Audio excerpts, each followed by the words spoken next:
வணக்கம் நண்பர்களே, இது உங்கள் பணத்தை மிச்சப்படுத்துவதும் ஆஃபர்லாட் தமிழ் சேனல்.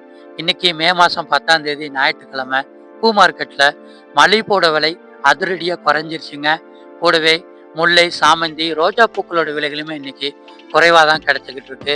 கனகாம்பரம் மற்றும் தாமரை பூக்களோட விலை இன்னைக்கு அதிகமாக இருக்குதுங்க. அந்த பூக்களை இன்னைக்கு நீங்கள் உங்களுடைய வியாபாரத்துக்கோ, பூஜைக்கோ, அலங்காரத்துக்கோ, சாமிக்கோ குறைவாக வாங்கினீங்கன்னா இன்னைக்கு பூக்கள் வாங்குற செலவு ரொம்பவுமே குறைவாக தான் இருக்க போகுதுங்க. இன்னைக்கு மல்லிகைப்பூ கிலோ 230 ரூபாய்க்கு கிடைக்குது.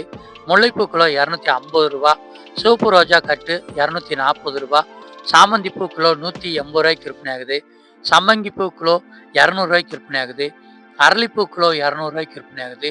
தாமரைப்பூ ஒன்று 25 ரூபாய்க்கு விற்பனை ஆகுது. துளசி ஒரு கட்டு 60 ரூபாய்க்கு விற்பனை ஆகுது. செண்டுமல்லி கிலோ 180 ரூபாய்க்கு விற்பனை ஆகுது. கனகாம்பரம் கிலோ 500 ரூபாயிலிருந்து 800 ரூபாய்க்கு விற்பனை ஆகுது.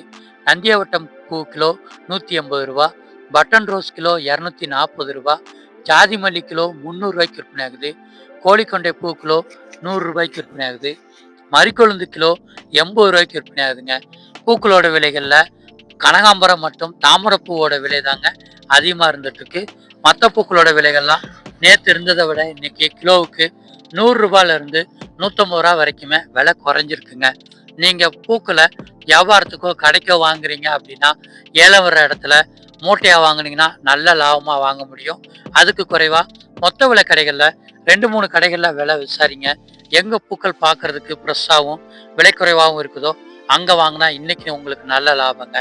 இதே மாதிரி இன்னைக்கு விலை குறைவாக கிடைச்சிக்கிட்டு இருக்கிற காய்கறிகள் மற்றும் பழங்களோட லிஸ்ட் நம்ம சேனலில் டெய்லியுமே காலையில் வீடியோவை வெளிவருது.